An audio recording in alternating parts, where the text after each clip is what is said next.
더 싱글 레이디, 싱글 피플이 말하는 비혼의 세상, 비혼세. 안녕하세요. 저는 해방촌 비혼세입니다.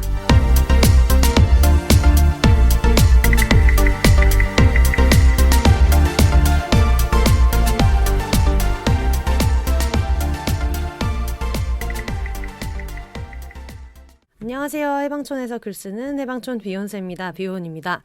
오랜만에 이렇게 여러분이랑 같이 둘이 얘기하게 됐는데 저번 주에 나간 방송이 반응이 되게 좋더라고요. 구루님 나가신 회차가 반응이 되게 좋아서 원래는 그 뒤에 약간 혼방으로 녹음했던 게 있었는데 제가 그걸 나중에 들어봤거든요. 근데 너무 피곤한 티가 너무 많이 나는 거예요. 그럴만한 게 아침에 일찍 일어나서 구루님이랑 녹음을 하고 그러고 나서 그 뒤에 또 혼방을 하고 광고 녹음 몇 개를 하고 약간 이런 상태였어가지고 너무 피곤한 티가 너무 많이 나서 이거는 안 되겠다 그런 생각이 들어서 너무 듣는 분한테 축축 처질 것 같다는 생각이 들어가지고 그냥 다음 주에 다시 녹음을 해야겠다 하던 차에 여러 가지 업데이트도 생기고 그래가지고 그래서 그냥 겸사겸사 되게 즐거운 마음으로 마이크를 켜고 앉았습니다. 오늘은 12월이래. 2022년 3월 31일이고요. 지금 저희 집에서 녹음을 하고 있어요. 근데 저희 집에서 녹음을 하고 있기는 한데 평소보다 소음이 조금 있을 수도 있어요. 왜냐면 여러분 정말 놀라지 마세요. 짜잔. 제가 임보를 하고 있습니다. 강아지를 임시보호를 하고 있어요. 그래가지고 지금 강아지가 되게 진짜 애기 강아지인데 뭐 분리불안이나 이런 거는 별로 없는데 근데 어쨌든 제가 지금 방 안에서 이렇게 안전문만 이렇게 해놓고 방문은 열어놓은 상태로 강아지 카메라 펫캠 설치해놓은 거를 띄워놓고 지금 방 안에서 녹음을 하고 있어요.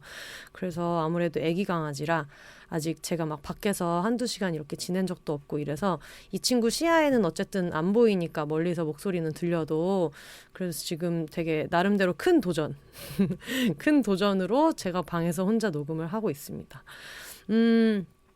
이 야가에 대해서 소개를 하자면은 제주 텐저린즈라는 계정에 대해서 아마 들어보신 분들이 계실 거예요. 제주도에서 그 들개처럼 이렇게 돌아다니는 애들이 많은데 그 중에서 너무 되게 쫓겨난 애들인데 이렇게 주인도 없이 돌아다니는 애들을 구조하셔가지고 제주 텐저린즈라고 해서 다들 이제 기획사 컨셉으로 연습생이다 해가지고 그런 컨셉으로 만들어갖고 여기저기 홍보를 되게 잘하셔가지고 결국은 당당하게 반려견으로 데뷔를 시키신 그 군학현 대표님이 하시는 그런 제주 텐저린즈라는 귀여운 친구들이 있었는데 그분이 이제 그 좀 되게 안 좋은 상태에서 아이를 낳고 있는 모견이랑 아기들을 또 구조하시게 돼가지고 그 아기들을 이제 또 제주 만다린즈라고 제주 만다린즈라고 이름을 붙여서 그 친구들이 지금 여기저기 임보를 가했어요. 근데 그 중에서 하나가 포멜론이라는 귀여운 애가 지금 저희 집에 와 있고요. 이 친구가 또 자기 얘기하니까 또 저 밖에 나와가지고 저러고 있네. 이 친구가 한 2개월 정도 저희 집에서 머물면서 제가 입양 홍보도 해주고 이렇게 할 것 같아요. 근데 처음으로 어쩌다 보니까 이렇게 임시보호를 하게 돼가지고 그게 좀 신기한 경험이었는데 여러분 그래서 바깥에서 조금 이렇게 놀면서 짖는 소리나 낑낑대는 소리가 약간 들어갈 수도 있어요. 근데 다른 그 강아지들보다는 좀 되게 점잖은 강아지인 것 같기는 하거든요. 2개월이고 아직 애기고 이런데도 좀 위젓한 편이고 이래서 그나마 좀 다행이긴 한데 제가 지금 보기로는 제가 그 노즈워크라 그러죠. 이렇게 공에다가 사료 하나씩 껴준 거 하나를 이제 놔두고 나왔는데 그걸 가지고 아주 신나게 잘 놀고 있어서 그나마 좀 다행입니다. 2개월 된 애기들이고 이 포멜론을 비롯해서 뭐 오렌지, 베르가못 이런 또 스위티 이런 귀여운 친구들이 되게 많아가지고 여러분 시간이 되시면 제주 만다린즈 이렇게 해시태그로 검색하셔서 지금 가족을 찾고 있는 친구들이 되게 많이 있거든요. 그 친구들 같이 잘 한번 챙겨봐 주시면 너무너무 좋을 것 같아요. 일단 생각보다 집에 생명체 하나가 들어온다는 게 되게 중요한 일이잖아요. 저는 경험이 많이 없다 보니까 너무 글로 유튜브로만 반려동물 키우는 거에 대해서 배운 사람이기 때문에 일단은 장비로 승부를 하자 이런 생각으로 저희 집에 지금 펫매트 거실에 싹 깔려 있고 안전문 싹 달려 있고 지금 뭐 카시트, 산책용 물병 뭐 없는 거 없이 다 구비돼 있어서 지금 굉장히 귤밭에서 구르다가 좋은 환경에서 굉장히 좀 행복해하고 있어가지고 너무너무 다행이고, 심지어 아기가 되게 의젓해요. 그래서 차도 굉장히 잘 타고 혼자서도 좀 잘 노는 편이고, 그래서 굉장히 고맙게 생각하고 있습니다. 여러분, 입양할 생각을 가지고 계시는 분들은 제주 만다린즈 검색하셔가지고 거기 나와 있는 친구들도 좀 봐주시면 좋겠고, 그리고 제가 자주 봉사 다니고 있는 위액트라는 단체가 있어요. 근데 위액트에서도 그 예전에 품종견으로 진짜 공장처럼 아이만 낳던 이런 아이들이랑, 그리고 울진에서 구조한 애들이라든지 안동에서 안동 MBC 뉴스에도 나왔던 이런 친구들 구조해가지고 다 데리고 이렇게 계시는데, 지금은 제가 임보하고 있는 아기가 있다 보니까 예전처럼 자주는 못 가고 일주일에 한 번 정도 다른 친구가 와서 대신에 포멜론을 봐주면 이렇게 가고 있는데, 봉사자도 되게 많이 필요하고, 그리고 임보해야 되는 사람들도 되게 많이 필요해서 여러분 시간 나시면은 꼭 한번 들여다 봐주시면 너무너무 좋겠습니다. 저도 제 인생이 어쩌다가 이렇게 왔는지 모르겠는데, 자꾸 이렇게 비욘세를 시작하면서 어떤 청취자분들이 제안 주시는 것들이 제 삶을 조금씩 바꾸고 있는 것들이 있어요. 그래서 저는 되게 좋은 경험이라 너무 감사하게 생각하고요. 어쨌든 그렇게 요즘은 지내고 있습니다. 구루님 나오시고 나서 방송 듣고 나서 소감 보내주신 분들이 좀 계셨어요. 그래서 그중에 하나를 소개를 한번 해보도록 하겠습니다. 구루님 나오신 회차를 아직 안 들으셨던 분은 바로 요 전 회차예요. 굴러라 휠구광인 구루님 이렇게 요런 타이틀로 나갔는데, 사실 휠구는 그냥 어떤 그 콘텐츠 여러 개 중에 하나고, 꾸준하게 장애 여성으로서의 이야기를 하고 계시는 장애 여성 유튜버이신데, 되게 여러 가지 얘기를 해주셔서 되게 좋았어요. 특히 왜 장애 여성을 장애 띠고 여성이라고 부르지 않고 장애 여성이라는 어떤 단일한 정체성으로 부르는지, 이런 얘기들도 재밌었고, 뭐 직접적으로 상관없는 여러 가지 좀 재미있는 이야기들도 했는데, 많은 분들이 구루님 나오셔서 너무 좋았다고 다음에도 나와달라고 하셔서 제가 지금 굉장히 열심히 짬을 보고 있습니다. 아마 나와 주시겠죠? 지금 듣고 계시면 구루님 나오셔야 됩니다. 많은 분들 기다리고 계시기 때문에. 그러면 한번 후기 읽어볼게요. 안녕하세요, 훈세님. 구루님 나오신 회차를 너무 재밌게 들은 청취자입니다. 저는 ADHD와 자폐 스펙트럼, 그리고 발달성 협응장애를 가지고 있는 신경 발달장애 여성인데, 같은 20대 장애 여성으로 공감되는 점도 많았고 또 새롭게 배우는 점도 너무 많았어요. 네, 지금도 고양이똥 쓰레기통을 닦으려고 죄다 분리해놓고 구루님 나오신 회차 듣다가 참을성 없이 회차 다 끝나기도 전에 삘 받아서 청소는 뒤로 하고 즉흥적으로 사연 쓰고 있습니다. 약발 다 떨어져가는 티를 이렇게 내네요 라고 하셨는데, 이런 사연 굉장히 여러분 신선합니다. 아직 그 회차를 다 듣기도 전에 중간에 보내신 소감이에요. 저에 대해서 소개를 좀 하자면, 저는 고등학교 때부터 쭉 서구 세계에서 혼자 동양인 이민자로 살면서 대학원까지 나와서 직장 생활도 여기에서 하고 있습니다. 헤테로는 아니지만 현재로서는 헤테로 연애 경험밖에 없습니다. 저는 사실 20대 중후반이 되고 대학원을 졸업하고 나서야 ADHD에 대한 병식이 생겨서 진단과 치료를 받기 시작했습니다. 어렸을 때부터 좀 유명한 덜렁이었는데 공부를 잘하고 또 여자아이라서 아무도 진짜로 ADHD일 거라는 생각을 못했고, 넌 똑똑한데 게으르다라는 말을 많이 듣고 자라면서 저 또한 그 말을 내면화했습니다. 대학원에 가서도 초딩 때와 다를 것 없이 맨날 지각하고 수업 가는 버스 안에서 겨우 과제하고 가만히 못 앉아 있고, 강의 중에 돌아다녀서 교수님이 5분 뒤에 쉬는 시간 줄 테니까 제발 좀 앉아 계세요 라고 할 정도였습니다. 하지만 저는 다들 이렇게 사는 건 줄 알았습니다. 어릴 적 엄마가 너랑 살기 얼마나 힘든 줄 아느냐라고 하는 말을 들으면서 자랐는데, 성인이 되어서도 함께 사는 사람에게 피해주는 자신에게 긍정적인 자아상을 갖기가 너무 어려웠습니다. 네, 제가 바로 금쪽이었습니다. 결국 쉐어하우스에서 나와서 혼자 사는 지금의 집으로 이사를 와서 정신과 예약을 잡았습니다. ADHD를 전문으로 하는 정신건강의학과에 갔더니 의사 선생님은 형식상 검사는 해봐야겠지만 정말 교과서적인 ADHD 케이스라고 하셨습니다.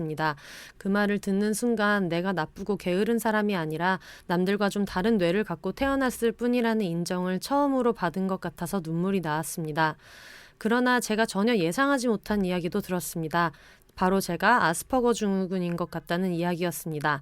네, 여기에 다른 색깔 글씨로 좀 첨언을 해주셨는데 한국과 미국 등 DSM-5에서는 자폐 스펙트럼 장애로 통합되었습니다. 실제로 아스퍼거라는 이름 자체가 장애인들을 학살하던 독일 나치 시절 당국에 도움이 될 만한 자폐인과 그렇지 않은 자폐인을 구분하기 위해 한스 아스퍼거 박사가 고안한 거에서 유래했다고 해서 저는 지향하는 단어예요 라고 알려주셨어요. 저 처음 듣는 얘기여가지고 네, 알려주셔서 감사합니다. 그래서 어쨌든 자폐 스펙트럼 장애로 지금은 통합해서 부르고 있다고 한국과 미국에서는 말씀해 주셨고요.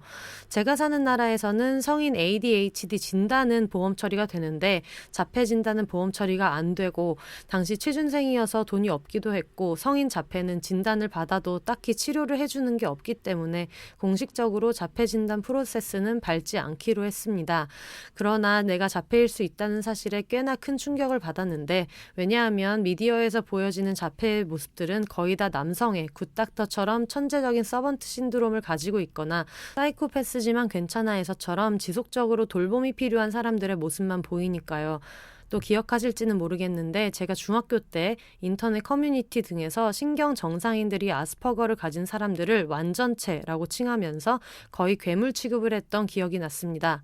네, 이렇듯 장애 당사자도 자기가 장애인이라는 것을 모를 수도 있고 또 사회적 편견을 그대로 내면화할 수도 있습니다. 요거 되게 당연한 것 같아요. 이거 말고도 꼭 사실 장애가 어디까지를 우리가 장애로 볼 건지 의견이 되게 분분하고 사실상 어떤 때는 의미가 없는 것 같다는 느낌을 가질 때도 있는데 저도 제가 그 불안과 약간의 우울이 있다는 거를 되게 자주 말씀드렸는데 저도 스스로 어떤 내면화한 것들도 당연히 있고요. 이런 비슷한 얘기를 특히 어떤 정신과적인 치료를 받고 있는 친구들하고 굉장히 자주 나누고 있는 것 같아요. 그래서 공감이 되게 많이 됐고요. 많은 자폐 여성들의 이야기를 책과 커뮤니티로 읽고 또 여성 자폐 유튜버를 보면서 미디어에서 보여지는 자폐와는 다른 수많은 스펙트럼이 있다는 것을 알게 됐고 제 어린 시절이 파노라마처럼 지나가기 시작했습니다. 친구 집에 놀러 가면 다른 애들과 놀지 않고 구석에서 책만 보던 나, 방송에서 나오는 외국어를 앵무새처럼 따라하던 나, 미취학 아동 시절 안내 일기에 꽂혀서 유럽의 유대인 강제 수용소 이름을 줄줄이 외우고 다니던 나, 당시 어른들은 영재라고 기뻐했지만 지금 생각해보면 전형적인 자폐 양상들이네요. 또한 말을 너무 직설적으로 받아들여 융통성 없다고 어른들에게 혼나고 중학교 때 왕따를 당했음은 물론이고요. 대학교 신입생 시절 한 친구가 저에게 너는 대화할 때 내 눈을 안 봐서 내 이야기를 듣지 않는 것 같아 섭섭해 라고 울면서 말했을 때 얘기할 땐 상대와 눈을 맞춰야 한다는 사실을 처음 깨달았습니다. ADHD나 자폐와 같은 신경 다양인들은 종종 감각 정보 처리가 남들보다 느리거나 증폭되는데요. 청각 프로세싱이 느려서 모국어 넷플릭스를 볼 때도 자막을 켜고 보고 차에 타거나 하우스 파티에 가면 감각적 자극이 너무 과해져서 뇌가 기절하듯 잠들기도 합니다. 안면인식 문제도 조금 있는 편이라 대학원 때는 1학년 때 친했던 친구 얼굴을 1년 휴학하고 나서 못 알아봐서 친구를 잃기도 했습니다. 아휴. 이거는 사실 그래서 이런 얘기들이 나오는 게 좀 중요한 것 같아요. 사람들이 이해할 수 없는 행동 같은 거를 할 때 누군가한테는 실제로 일어나는 일이다라는 샘플들이 많이 없으면 알려져 있는 게 없으면 그게 굉장히 좀 힘들 때도 있잖아요. 근데 요즘은 그나마 조금 정신과적인 질환 중에서 우울증 같은 것들은 조금 가시화가 돼서 실제로 몸을 너무 일으킬 수 없는 상태에서 약속 시간에 늦는다거나 했을 때 그거에 대해서 모르겠어요. 제 주변 친구들은 서로 뭔가 그런 이야기를 나누면 아, 그래, 뭐 때문에 힘든지 알겠다 하고 뭐가 어떤 포인트에서 어려운지 알겠다 하고 넘어갈 수 있는 것들이 있는데 사실 저도 만약에 1학년 때 친했던 친구 얼굴을 1년 휴학하고 나서 못 알아봤으면 이게 말이 돼? 라고 생각했을 것 같고 뭔가 이 말 자체가 너무 기만적이라고 생각할 것 같고 핑계를 대도 그런 핑계를 대냐 너 나한테 불만 있냐 막 이런 식으로도 얘기할 수 있었을 것 같아요. 이런 게 실제로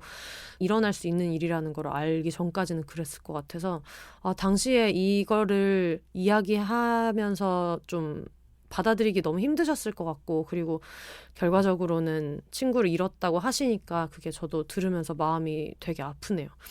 네.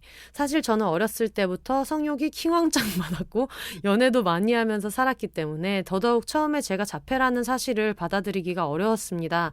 왜냐하면 미디어에서 자폐를 비롯한 장애를 가진 사람들을 무성의 존재, 성적인 매력을 가질 수 없는 존재로 그리고 그마저도 여성은 나오지도 않으니까요. 그러나 여성 자폐인들은 성적인 뉘앙스가 담긴 플러팅을 다른 사회적 상호작용과 구분하지 못해서 원치 않는 성적인 상황에 많이 놓이게 된다는 연구를 읽고 또 파노라마가 스쳐 지나갔습니다. 고등학교 때 어떤 남자애가 자기 기숙사 방에서 넷플릭스 보자는 말을 했을 때 진짜 그런 줄 알고 갔다가 아니었던 경험, 대학교 때 어떤 대회에 나갔다가 자기 호텔 방에서 잠만 자자는 남학생의 말을 믿고 가서 성폭력을 당했던 경험, 또 클럽에서 어떤 남자가 같이 나갈래? 라고 했을 때 뭐 할 건데? 라고 물었더니 글쎄 차 마실까? 라고 해서 진짜 그런 줄 알고 따라갔던 경험까지 생각이 났습니다. 실제로 차도 끓여주긴 했습니다. 참고로 이 클럽남은 제 마음에도 들었어서 꽤 좋은 기억으로 남아있고 몇 년이 지난 지금도 종종 서로 파티에도 초대하고 응원하는 사이로 남아있습니다. 클럽남도 저 때문에 ADHD 병식 생겨서 병원도 소개시켜줬습니다. 클럽남 생일 파티에서 걔네 엄마랑 얘기하면서 클럽남이 어렸을 때 동네에서 얼마나 유명한 금쪽이었는지 듣기도 했네요. 자폐의 특성 중에 하나가 자기 내면에서 일어나는 일들도 잘 인지를 못하는 건데 예를 들어 초등학교 저학년 때까지 배고픈 느낌이 뭔지 잘 몰랐고 지금도 제가 아플 때 제가 아프다는 사실을 깨닫는데 시간이 좀 걸립니다. 요즘 섹스에서 합의에 대한 담론이 커지는 건 정말 좋은데 너무 모든 사람이 언제나 자기가 원하는 것을 알고 있다는 것을 전제로 하는 것은 위험하다는 생각이 듭니다. 저는 성적인 상황 자체에서 내가 괜찮은 게 뭔지 원하는 게 뭔지 항상 확신이 가지는 않거든요. 그래서 요즘엔 섹스할 때 약간이라도 불편하면 말을 하려고 하는데 내가 즐기고 있는지 불편한지 구분하느라 정작 감각적 쾌락에 집중을 못하는 건 아닌가 싶기도 합니다. 아, 그럴 수 있겠네요. 그래도 이것도 감각처리 이상의 일부인지는 잘 모르겠는데 어렸을 때부터 성감이 예민하고 클리든 지리든 오르가즘을 정말 쉽게 느껴와서 나름 장점도 있는 것 같습니다. 장애마다 성적인 상황에서 겪는 구체적인 어려움은 다르지만 구루님이 장애 여성의 섹슈얼리티에 대해서 이야기해 주셔서 너무 반가웠어요. 장애가 있든 없든 우리는 나의 몸밖에 경험해보지 못하고 나의 감각은 나만이 느끼고 개발할 수 있는 거니까요. 비혼 여성으로 산다는 건 역시 장애 여성이라는 정체성과 떼어놓을 수 없습니다. 앞서 말했듯이 저는 혼자 살게 된 계기도 제 선택이 아닌 저도 몰랐던 제 장애 때문이었잖아요. 저는 발달성 협응장애도 가지고 있는데 난독증을 가진 사람이 글자가 뒤죽박죽 보이듯이 저는 공간지각이 굉장히 헷갈리고 일의 순서를 세우는 것 또 몇 가지 대근육, 소근육 기능이 좀 어렵습니다. 불가능한 게 아니라 남들은 생각도 안 하고 자동으로 해내는 계단을 내려간다거나 집안일을 하는 등의 일들이 저에겐 굉장한 인지적 어려움으로 작용합니다. 마치 구구단을 외는 난이도와 2차 방정식을 암산으로 푸는 난이도의 차이라고나 할까요? 제가 이거를 읽고 생각을 해봤거든요. 나한테 그런 게 어떤 게 있었을까라고 했는데 저는 아주 처음에 운전할 때 그런 느낌이었던 것 같아요. 이렇게 약간 커브 진 데를 이렇게 가면 지금은 나중에 감이 생기거나 했을 때는 그냥 어느 정도 각도를 이제 알아서 마음 편하게 그냥 저 멀리 있는 산이나 저 앞에 있는 멀리 있는 트럭 같은 거를 보면서도 어느 정도 그 차선 안에서 유지를 해서 할 수 있는데 처음에는 진짜 백미러에서 이게 몇 센치 몇 센치인지를 거의 몇 초, 그러니까 몇 초가 아니었겠죠. 0. 몇 초 간격으로 연속적으로 이걸 엄청 신경 써야만 가능해가지고 그게 너무너무 피로해서 그 당시에 옆에서 운전해주던 아빠한테 아빠 이거 언제쯤 이걸 이렇게 하나하나 일일이 매 순간 계산하지 않고 감으로 갈 수 있냐고 물어봤던 기억이 나는데 아마 그런 느낌이었던 것 같아요. 근데 이제 보통 사람들은 처음으로 하는 그런 게 있으면 숙달돼가지고 나중에는 이게 없어지겠지만 그게 계속해서 이제 이어지는 뭔가 거기에서 나아지지 않거나 개선되지 않는 것들을 이야기하시는 게 아닐까라고 그냥 막연히는 추측하는데 정확히 어떤 느낌인지는 저도 잘 모르겠지만 그런 느낌이지 않을까라고 그냥 막연히 추측하면서 좀 읽었고요. ADHD 약물 치료를 하기 전에는 집안일이 너무너무 어려워서 설거지하다가 울기도 했습니다. 이에 대해서 신경외과 상담을 받은 적이 있었는데 처음 본 백인 남자 의사가 요리 좀 못하면 어떠냐, 청소 좀 못하면 어떠냐, 너는 너의 장애를 좀 그러려니 하고 받아들일 필요가 있다라고 해서 그 자리에서 저도 그 의사도 놀랄 정도로 엉엉 꺼이꺼이 오열을 했습니다. 그 의사는 집에 가면 대신 요리해주고 청소해주는 동거인이 있는지 모르겠지만 저는 저밖에 없잖아요. 실제로 요리가 너무 어려워서 저체중이 되고 건강을 크게 해친 적도 있었고 부엌 청소가 어려워서 식중독에 걸린 적도 있거든요. 제가 명문대를 나오고 재택근무를 하는 고소득 사무직이라는 특권이 있어 망정이지 계급과 교육의 특권마저 없었다면 제가 먹고 살 수 있는 방법은 무엇이었을까요? 실제로 대학생 시절 수많은 청소 알바와 식당 알바를 수습기간 못 채우고 잘렸거든요. 지금은 혼자 살면서 고양이들도 키우고 상담도 받으면서 자아상이 많이 회복되었지만 아직도 제가 누군가와 함께 행복하게 살 수 있을 거란 확신이 들진 않습니다. 이게 제가 말했던 비혼이 과연 모든 사람에게 선택인지에 대해서 신중하게 생각하게 된다라는 얘기를 여러 번 하고 있는데 아마 그런 비슷한 포인트에서 말씀을 주신 것 같아요. 저는 인생에서 아이를 꼭 가지고 싶지만 많은 신경 다양인들이 내가 제대로 된 부모가 될 수 있을까? 내 장애를 아이에게 물려주는 게 죄는 아닐까 하는 마음에 아이 낳기를 주저하거나 포기하기도 합니다. 하지만 어쩔 땐 가장 마음이 아픈 건 제가 남들이 보기엔 너무도 멀쩡하고 유능하고 어쩔 땐 매력적이기까지 해보여서 제 장애를 설명하지 않으면 아무도 알지 못한다는 것입니다. 보통 유능함과 매력은 장애와는 반대에 있는 개념이라고 생각하니까요. 밖에서 일 잘하고 사교적인 모습은 누구나 보지만 난장판이 된 집에서 뭐부터 해야 할지 몰라 마비된 저는 아무도 보지 못합니다. 그래서 멀쩡해 보이는 성인 여성, 그것도 성실하다는 편견까지 있는 아시아 여성이 뭔가 실수를 할 때 사람들이 제가 남들에 대한 배려가 없어서 혹은 일부러 그런다는 오해를 할 때 가장 힘이 듭니다. 친구들에겐 내 장애를 설명할 수는 있지만 워낙 ADHD와 자폐에 대한 편견이 심해 직장에서는 그러기 어렵거든요. 그리고 장애가 남들 눈에 잘 보이지 않다 보니 사회적 도움을 받을 자격이 충분하지 않다고 보는 사람들도 많습니다. 이럴 땐 남들보다 작은 전두엽을 꺼내서 보여주고 싶기도 합니다. 그렇지만 쓰고 보니 단번에 눈에 띄는 장애를 가지셔서 장애 너머의 인간성을 이해받지 못한 경험을 하신 분들의 입장에서는 눈에 당장 안 보이는 장애를 가진 것도 특권처럼 느껴지기도 하겠네요.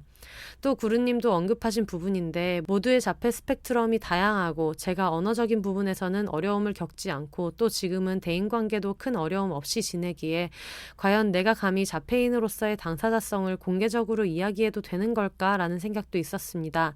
헤테로 연애 경험만 있는 바이들이 내가 충분히 퀴어답지 못하다고 느끼는 것과 비슷합니다. 그러나 내가 소수자라고 해서 당연히 모두를 대표해야 하는 건 아니고 저 또한 수많은 자폐 여성들의 이야기를 읽으면서 나에 대한 이해를 발전시켰듯이 제 개인적인 이야기도 누군가에겐 자신 혹은 타인을 이해하는 데 도움이 될 수 있겠다는 생각을 합니다. 늘 하고 싶어 하는 얘기를 써주신 것 같아요. 그리고 아마 그런 걱정도 하면서 쓰시지 않았을까 싶어요. 이 비욘세에서 자폐 스펙트럼에 대한 이야기를 아직까지 한 적이 없었기 때문에 그러면은 이런 자폐 스펙트럼이란 이야기를 비욘세에서 처음 접하는 사람한테는 내가 너무 과도하게 대표되지 않을까? 주변에 자폐 스펙트럼이 있다고 고백하는 사람이 있을 때 이 이야기를 제일 먼저 떠올리면 어떡하지라는 두려움도 너무 당연히 있었을 것 같은데 이 얘기를 해주신 게 첨언을 해서 붙여주신 게 굉장히 많은 이해에 도움이 될 것 같아요. 와, 사연 엄청 길어졌네요. 혹시 방송에 쓰고 싶으신데 너무 길다면 비욘세님 마음대로 적절히 잘라 읽으셔도 좋습니다. 라고 얘기하셨는데 뺄 문장이 없어가지고 지금 다 읽고 있습니다. 항상 장애 여성, 비혼 여성 사연 특집하면 재밌겠다고 생각하고 있었는데 구루님이 다음에는 장애 여성 섹슈얼리티 이야기 하고 싶다고 하셔서 얼른 보냅니다. 쓰다 보니 힘든 점만 구구절절 써놨는데 저는 사실 제 신경 다양인으로서의 삶을 사랑하고 제 조금 다른 뇌가 공동체 구성원 으로서 나름 기여하는 것도 있다고 생각합니다. 또 제 장애 때문에 미움받은 적도 많지만 제 신경 다양성 덕분에 사랑받은 기억도 많습니다. 일단 이렇게 태어난 거 주어진 유전자 내에서 최대한 나답게 행복하게 살아야 할 것 아니겠습니까? 근데 제 자신을 받아들이고 사랑하려면 먼저 제 장애를 이해하는 게 정말 필요했던 것 같네요. disabled의 반대말은 able이 아닌 enabled라고 하잖아요. 우리 다 같이 이렇게 서로 경험 나누면서 이해하고 각기 다른 사회 구성원들이 자신의 가능성을 펼치며 살아갈 수 있는 세상 만들면 되는 거죠. 혼세님, 구루님 즐거운 대화 나눠주셔서 너무 감사합니다. 세상 모든 장애 여성들이 혼자 살고 싶으면 혼자 살고 함께 살고 싶으면 함께 살 수 있는 세상이 되었으면 좋겠네요. 그럼 저는 이만 사연 쓰느라 밥 주는 거 까먹은 고양이들 밥 주러 갈게요. 안녕히 계세요 하고 사연 익명으로 해달라고 하셔가지고 익명으로 읽었습니다.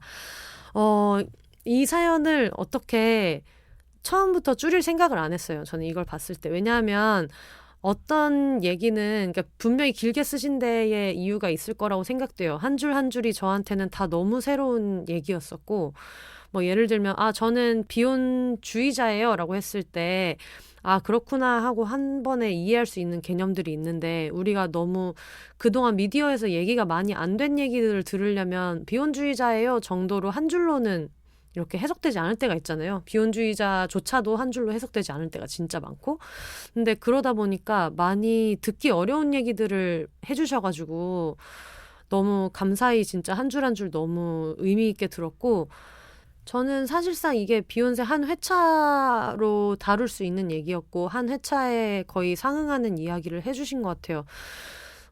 저도 사실은 그 신경정신과와 상담 뭐 이런 얘기를 되게 많이 나누잖아요. 친구들이랑도 많이 나누고 그리고 비욘세에서도 많이 이야기를 되게 나누고 있는데 저조차도 제가 가지고 있는 여러 가지 문제들에 대해서 그거를 좀 언어화하고 실제로 받아들이고 이야기를 나누고 하는 게 되게 오래 걸렸어요. 그러니까 예를 들면 이런 건데 제가 지금은 상담을 하다가 상담을 끊었거든요.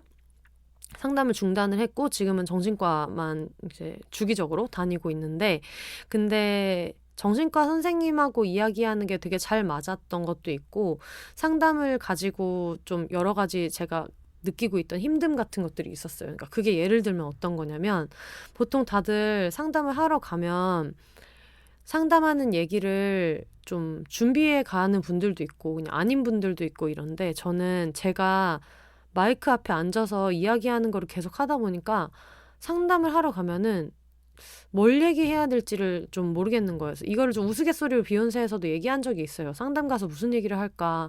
가끔은 비욘세를 듣고 오셔서 상담만 해주셨으면 좋겠다는 생각을 한다. 막 이런 우스갯소리도 하고 그랬는데 그 정도가 아니라 상담을 하러 가서 뭔가 이야기를 하고 있으면 이걸 좀 빨리 알아들으실 수 있게 얘기해야 되는데 이걸 두괄식으로 얘기해야 되나 미괄식으로 얘기해야 되나 예시가 이게 적절했나 그리고 내가 지금 말이 너무 길지 않나 너무 짧지 않나 이런 생각들을 상담 선생님을 보면서 계속 했었고 제일 큰 문제는 제가 뭔가 반복적으로 어떤 이야기를 하거나 이렇게 할 때 선생님의 입장을 계속 생각하는 거예요. 선생님이 지금 어느 타이밍부터 나한테 조언을 하고 언제까지 들어줘야 되는지를 고민하고 계시겠지? 아니면 선생님이 지금 몇 번이나 했던 얘기를 같은 얘기를 하고 있는데 내가 똑같은 증상을 얘기했으니까 지금 뭔가 다른 솔루션을 줘야 되나 고민하느라고 지금 약간 좀 눈빛이 좀 복잡해 보이는 게 그래서 그렇겠지? 이런 생각들을 하는 거예요. 그러니까 내가 이야기를 하는데 이 상담의 과정 자체가 저한테 너무 많은 생각을 하게 만들었던 것 같아요. 그리고 좀 선생님이 곤란하면 어떡하지 이런 생각을 되게 많이 하고 근데 이게 좀 친절이랑은 좀 다른 거인 게 친절이랑 확실히 다른 것인 게 지금 내가 말을 하는 동시에도 말하는 상황에 집중하지 못한다는 느낌을 많이 받았고 그리고 그러면 그거를 차라리 선생님이랑 이야기를 나눴어야 되는데 저는 끝내 그거를 이제 하지 못하고 상담 중단을 하게 됐어요. 근데 실제로 그거를 나는 되게 신경이 많이 쓰이더라고. 뭔가 상담에서 내가 큰 도움을 받지는 못했던 것 같아 라고만 생각했었는데 그걸 정신과 선생님이 이제 이야기를 하시면서 사실은 그거를 말했어야 된다. 그거에 대해서 모두가 혼세 씨처럼 생각하지 않는다. 물론 그 진료 받을 땐 실명으로 말했겠죠. 혼세 씨처럼 생각하지 않는다. 그런 얘기를 해주시면서 그 내용을 이렇게 해석을 해주시는 거예요. 그러니까 원래 했어야 하는 일은 선생님 제가 지금 사실은 이거에 신경 쓰이게 돼서 말하기가 너무 불편해요. 말할 때마다 저는 선생님의 표정을 살펴요. 선생님이 어떻게 하고 싶은지에 대해서 고민하시는 거에 꽂혀서 다른 생각을 못하고 있어요. 이런 얘기들을 원래는 해야 되는데 그 얘기를 못하고 선생님한테 정말 죄송하다는 장문의 메일만 보내고 너무 좋은 선생님이었고 선생님의 능력에는 아무 문제가 없었는데 이렇게 상담 종료를 한 거에 대해서 너무 마음이 무거워서 이걸 또 정신과 와서 이야기를 하고 있고 이런 게 이제 저라는 사람의 특징인 거죠. 그냥 여러 가지 상황이 있었어요처럼 들리지만 내가 여기에서 이걸 어떻게 받아들이는가, 이걸 어떤 식으로 대화하는가, 그리고 정신과 선생님한테 말할 때 어떤 내용을 빼고 어떤 내용을 더하는지 그런 거를 좀 관찰해서 알려주실 때가 되게 많았거든요. 지금 제가 다니는 정신과 선생님이 저하고 되게 잘 맞아서. 근데 그때 이제 그런 얘기를 듣고 아 그래 이런 것도 나의 문제일 수 있구나라고 하면서 그런 연습을 요즘은 많이 하고 있어요. 내가 지금 이런 기분이야. 나는 이런 거를 생각하고 있어. 나는 누가 말할 때 머릿속으로 이런 생각을 되게 많이 해. 이런 얘기들도 많이 하고 있고 그거를 글로 풀어보려는 노력들도 굉장히 많이 하고 있는데 근데 이게 고칠 수 있는 것과 그냥 계속 그렇게 가는 것들이 많은데 제가 느끼기로는 그런 저의 성향 중에 어느 정도는 좀 고쳐지지 않을 것 같다는 생각을 되게 많이 해요. 그러니까 그냥 어떤 스킬 같은 걸 연마하는 거죠. 이게 너무 생각이 많고 그게 머릿속에서 감당이 되지 않을 땐 이 행동을 해보자, 저 행동을 해보자 정도의 팁은 가질 수 있는데 생각을 많이 하지 않고 뭔가 이 사람이 무슨 생각을 하고 있을까? 이게 여러분 진짜 배려랑 다른 거예요. 배려랑 완전히 다른 차원의 어떤 다른 얘기를 하는 건데 그런 생각을 굉장히 많이 하거든요. 근데 그 전에는 그냥 배려라고 생각했던 적도 있고 아, 난 배려심이 많아 라고 착각했을 때도 있었고 그리고 그냥 나는 산만한 사람이야 정도로만 생각하거나 아니면 내가 요즘 피곤한가 봐. 내가 요즘 스트레스를 받나 봐. 아니면 왜 이렇게 이 사람에 대해서 해석하지? 내가 얘를 좋아하나? 싫어하나? 별의별 생각을 되게 많이 했는데 결국은 이게 좀 이야기를 하면서 내가 어떤 사람인지 알게 되면서 병원에 다니면서 정리된 것들이 있어요. 마음이 굉장히 많이 편해지는 것들이 있었어요. 그래서 지금 얘기해 주신 것과 저는 완전히 다른 경험을 하는 거고 증상이나 이런 것도 완전히 다른 이야기지만 이분이 말씀하신 그 내가 나쁘고 이런 게 아니라 나는 이런 성향의 사람이고 이것은 어떤 증상이구나라는 게 언어화됐을 때 좀 안심됐을 때 얘기를 해주셨잖아요. 그래서 저는 그 부분을 좀 울컥하면서 굉장히 많이 들었어요. 일단은 이 얘기를 쭉 해주신 거에 대해서 진짜 너무 감사하게 생각하고 분명히 말씀하신 게 맞는 것 같아요. 이게 처음에 외모를 봤을 때 아, 이 사람은 이런 사람인가 봐라는 걸 한 번에 인지하기 어려운 종류의 장애인 건 맞잖아요. 외관상으로 바로 한 번에 보이지도 않고 그리고 심지어 대외적인 상황에서는 이야기를 해봐도 눈치채기 힘든 것들 이런 게 있어서 분명히 이걸 들으시는 분들 중에서 맞아 나도 그런 게 있는데 한 번도 얘기해 본 적이 없는데 라고 생각하신 분들도 계실 테고 그리고 또 어떤 분들은 공통의 경험을 갖고 있는데 이게 나는 그냥 내 성격이거나 그냥 내가 좀 특이한 면 정도인 줄 알았는데 이게 신경 다양인으로서의 나의 모습 중에 하나일 수 있겠다라고 해서 바로 처음으로 병원을 찾게 되신다거나 자기 안에서 해결책을 찾기 시작할 수 있을 것 같은 생각이 들어가지고 너무너무너무 감사하고 지금 신경말대장이 비혼 여성입니다라고 소개하면서 보내주셨는데 이런 비슷한 것들 나는 이걸 사람들한테 한 번도 얘기해 본 적이 없었는데 사실은 나 같은 사람이 있어. 그리고 이거는 되게 보기 어렵겠지만 일상생활에서 보기는 어렵겠지만 실제로 만난다면 이렇게 해준다면 도움이 될 수 있어 같은 이야기들을 한 번씩 보내주시면 이것도 비욘세에서 소개를 한번 해볼게요. 일단 저는 당사자도 아니고 보내주신 사연에 대해서 제가 전문적인 소견이 너무 없다 보니까 그냥 한 줄 한 줄 진짜 배우는 기분으로 이걸 읽었거든요. 알아가는 기분으로 읽었는데 마찬가지로 다른 분들이 이걸 보내주시더라도 어쨌든 저는 뭐 전문가도 아니고 의사도 아니고 하지만 팟캐스터잖아요. 어떤 이야기를 퍼뜨리는 일만은 할 수 있는 사람이니까 그것만은 제가 열심히 달달달달 읽으면서 한번 같이 이야기를 해보도록 하겠습니다. 그런 게 소중할 때가 정말 많이 있거든요. 저도 지금 얘기하신 것처럼 겉으로는 티나지 않고 실제로 대외적인 활동을 너무나 잘 해내는 것처럼 보이는 사람 중에 하나라서 이런 경험을 많이 하고 있어가지고 분명히 조금 다른 면인 사람들도 있을 것 같아서 이런 얘기는 제가 항상 두 팔 벌려 환영하도록 하겠습니다. 진짜 너무 감사합니다. 구루님 얘기를 좋아해 주신 분들이 굉장히 많았어가지고 또 구루님이 본인 얘기를 너무 솔직하게 털어놔 주셨기 때문에 이런 소중한 사연도 저희한테 온 것 같아요. 그래서 비욘세 항상 듣고 있다고 하셨기 때문에 구루님 다시 한번 너무 감사드립니다. 다른 근황 사연도 하나 읽어볼게요.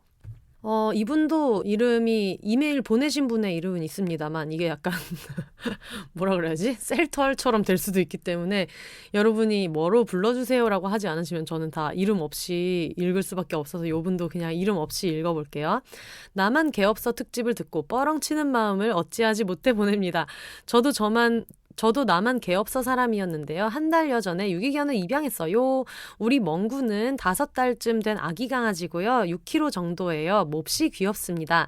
장난기가 좀 있지만 아주 순하고요. 사람도 좋아하고 개도 좋아해요. 먹보고요. 아무거나 잘 먹어요. 똑똑이라 한 달 만에 기다려 손 앉아 엎드려 마스터했어요. 처음에 멍구 데려올 때는 그냥 인보만 하려고 했어요. 그런데 정들어버려서 얘 없이는 못 살 것 같아서 그리고 책임감 있게 잘해줄 자신 있어서 입양을 결정했어요. 부러워. 잘해줄 자신이 있다니. 이것도 정말 어려운 것 같아요. 잘해줄 자신을 갖는다는 것 자체도 너무 부럽습니다. 너무 잘한 결정 같아요. 모두들 입양하세요. 꼭 하세요. 그리고 부탁드릴 게 있는데요. 우리 멍구 올 때부터 강아지 홍역이 있었고 지금도 있는데요. 유유. 강아지 홍역이 치사율도 높고 치료약도 없는 병이에요. 우리 멍구 건강해지라고 기도해 주세요. 그럼 감사합니다 하시면서 요까지만 썼으면 이제 혼날 수 있죠. 왜냐? 사진을 같이 보내야죠. 멍멍이 사진을 5장씩이나 보내주셔가지고 제가 아주 마음이 풍족합니다. 너무 귀여워요. 이게 이렇게 진짜 여우같이 생겼어요. 그 귀가 어떻게 이렇게 반듯한 세모로 쫑긋 서 있는데 너무너무 귀엽고 그리고 전에 이 나만 개업서 특집을 했을 때 제가 지금 굉장히 많은 DM을 받고 있습니다. 여러분. 사연에 나온 분들 애들 사진을 보여달라. 애들 얼굴이 너무 궁금하다라고 하는 수많은 게이모 고양이 이모들의 연락을 많이 받고 있어서 여러분들이 그 비욘세 계정을 태그해서 올려주시면은 제가 스토리에 쭉쭉쭉쭉 공유를 언제든지 하도록 할 테니까요. 비욘세를 언급해서 트위터에 올려주시면 제가 비욘세 공식 계정, 제 개인 계정 말고 공식 계정으로 RT를 해드릴 거고 만약에 인스타 계정으로 올려주시면 제가 스토리로 바로바로 공유를 할 테니까 내게 자랑하고 싶다. 심지어 사연에 없었더라도 이런 분들은 비욘세 해시태그로 올려주시면 제가 바로바로 공식 계정으로 열심히 RT를 돌리도록 하겠습니다. 근데 멍구 건강해지라고 기도해달라고 하셔가지고 제가 오늘 꼭 기도할 거고요. 오늘 듣고 계시는 분들도 종교가 있든 없든 각자의 방식으로 기도 꼭 해주시면 좋겠습니다. 제가 이제 오늘 저희 집에 와 있는 포멜론이라는 강아지의 2차 접종을 이제 하러 갔거든요. 1차는 제주도에서 구조자분들이 해주셨고, 지금 이제 임보 중인 제가 2차를 하러 갔는데, 제가 오늘 목요일이에요, 여러분. 월요일날 착각해서 날짜를 착각해가지고 월요일에 한번 갔는데, 그때 얘가 이제 4.1kg였었어요. 굉장히 귀여운 시골멈? 원앤온리 종, 세상에 하나밖에 없는 종인데 4.1kg여가지고 아이고 뭐 많이 크겠네 이랬는데 이제 4일 만에 가지 않았겠습니까? 4.5kg입니다. 그래서 제가 4일 만에 0.4가 늘 수가 있나. 왜냐하면 사료를 정량만 줬고 간식도 안 줬는데 얘가 약간 자율급식을 하고 많이 안 먹어가지고 일부러 식습관 잡힐 때까지는 사료만 줘야겠다 해가지고 교육도 다 사료 하나씩 이렇게 해서 시키고 있는데 4.1kg였다가 갔더니 4.5kg다라는 얘기를 들어가지고 실제로 0.4kg가 는 건 아니겠죠 선생님이라고 동물병원 선생님한테 말씀드렸어요. 이게 체중계가 0.12 정도 왔다 갔다 할 수 있어요라고 할 줄 알았는데 굉장히 인자하게 웃으시면서 0.4가 찐 거겠죠? 라고 웃으면서 말씀을 하셔가지고 우리 개는 천재다. 천재 강아지입니다. 몸무게를 불리는데도 천재 강아지예요. 그런데 의사 선생님이 얘기하시길 조금 지금 이런데 갈비뼈나 이런데 만져보면은 조금 말랐어가지고 사료양 조금 더 늘려줘야 될 것 같다고 하시면서 하루에 똥을 5번은 싸야 됩니다. 2개월이니까요. 라고 하시면서 무럭무럭 커야 된다라고 하면서 아이고 우리 친구 많이 크겠네 라고 얘기해 주셔가지고 지금 굉장히 크게 될 여자를 제가 키우고 있어요. 굉장히 자랑스럽게 생각합니다. 그래가지고 오늘부터는 사료양을 소심하게 20% 한 30% 정도를 늘려볼까 이제 이런 생각을 하고 있는데 너무너무 귀여웠었고 그리고 제가 그 가는 병원이 제가 동물 그 보호단체에서 가끔 이제 이동봉사를 했었어요. 병원까지 셔틀 왔다 갔다 하는 거를 뭐 애들 아프거나 아니면 접종해야 되는 애들이 있거나 이러면 캔넬제로 이제 이동봉사를 몇 번 했던 데인데 공교롭게도 거기가 혜영 언니가 다니는 병원이랑 같은 병원인 거예요. 그래가지고 이번에 저 갈 때도 이미 선생님이랑은 안면이 있으니까 이제 갔는데 가자마자 이제 접수하시는 분이 저보고 처음이세요? 라고 얘기했는데 처음이 아니잖아요. 그래서 사람은 처음이 아닌데 개가 처음입니다라고 했더니 무슨 말이지 하면서 이제 웃으셔가지고 그 이동봉사 하면서 그냥 병원 통원하는 거 봉사해줄 때는 왔는데 얘는 처음 왔다. 얘 진짜 귤밭에서 온 애다 하면서 얘기하니까 그러시냐고 이제 하셨는데 얘를 데리고 갔는데 그 동물병원이 무섭고 이런 걸 이제 모르잖아요. 그리고 워낙에 사람을 너무 좋아하고 좀 발랄해가지고 오자마자 막 선생님한테 꼬리를 막 흔들면서 너무 좋아하니까 아이고 귀여워 하면서 막 이렇게 보시더니 그 주사기를 이제 꺼내가지고 이렇게 앞에서 주사액을 쭉 짜서 주사기를 들었는데도 가만히 있으니까 선생님이 너무 허허 웃으시면 아이고 우리 애기 아무것도 모르는구나 라고 하면서 주사를 꾹 놨던 너무 귀여웠습니다. 너무 귀여웠고 심장사상충 약을 먹이는데 알약으로 먹이잖아요. 알약을 부셔서 먹이는데 되게 선생님이 제가 이제 누가 봐도 너무 처음이니까 걱정할까봐 요거 이렇게 먹이면 되는데 애들 맛있어서 잘 먹는다고 하면서 이제 잘 먹어요 하면서 이렇게 주셨는데 애가 잘 안 먹는 거야.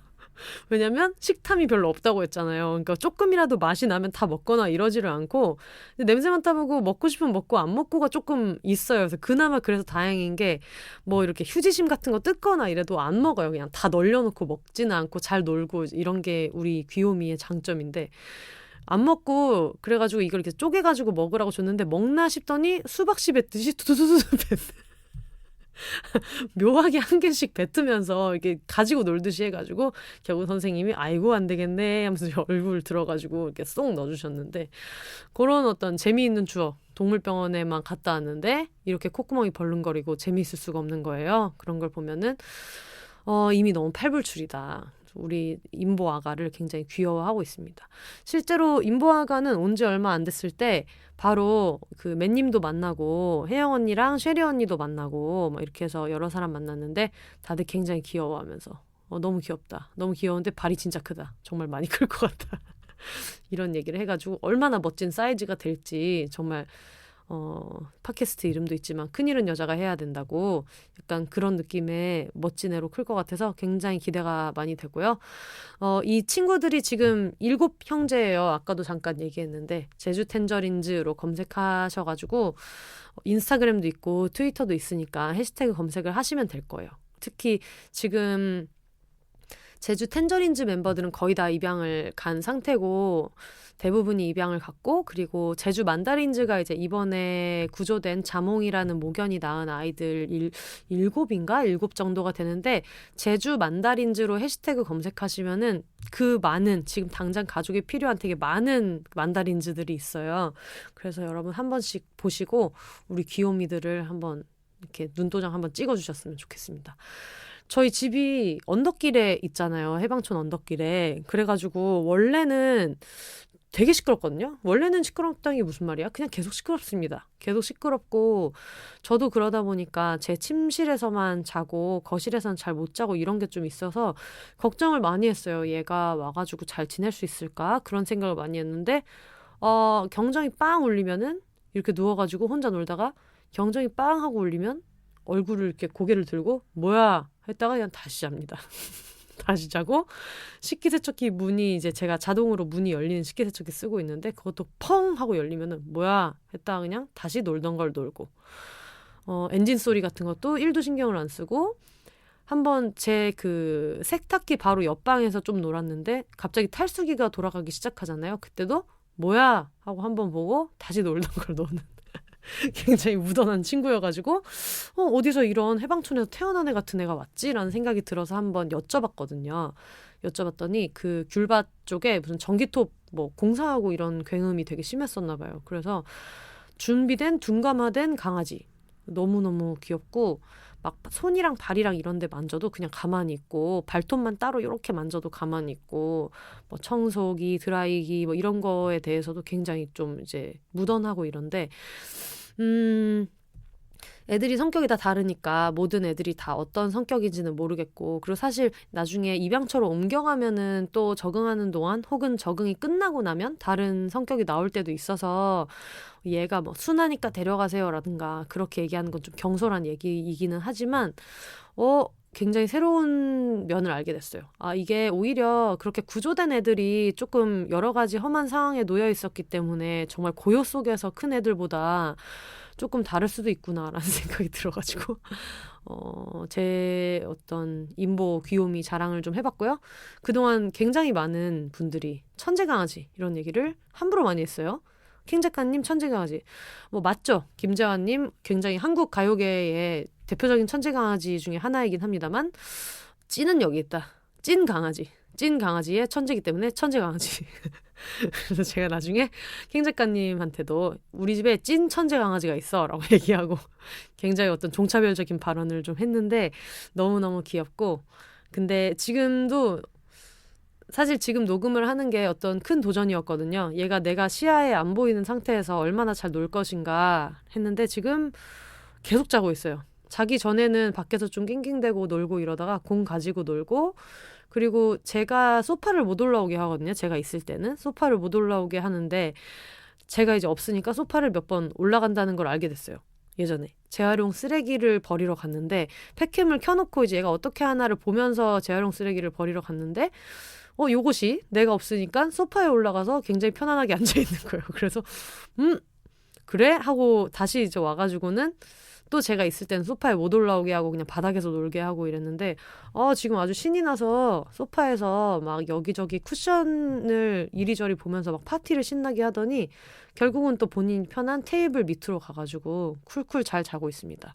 여러분이 듣고 있는 이 회차는 저희 집에 있는 포멜론이 수납이 굉장히 잘 있어줬기 때문에 이렇게 가능했던 회차가 아닌가 이런 생각이 들어서 지금 제가 4월에 행사가 굉장히 많아요. 뭐 예를 들면 제가 주최하는 것은 아니지만 김희진 선수의 생일이 있기 때문에 또 생일 카페가 있겠죠. 그리고 또 저희 김희진 선수는 그 유명한 에피소드가 있잖아요. 생일 카페를 생일 그 커피차랑 비슷한 걸로 생각하셔가지고 생카에 가서 먹튀를 했던 커피를 드시고 그냥 날랐던 그래가지고 나중에 이제 돌아와서 팬들 쭉 사주고 했던 재미있는 에피소드가 있었는데 올해도 아마 그 어느 때보다 많이 있지 않을까 있는 게 파악되는 것들도 많고 그래가지고 그때도 뭐 반려동물 동반이 되는 데라면은 또 가야 된다.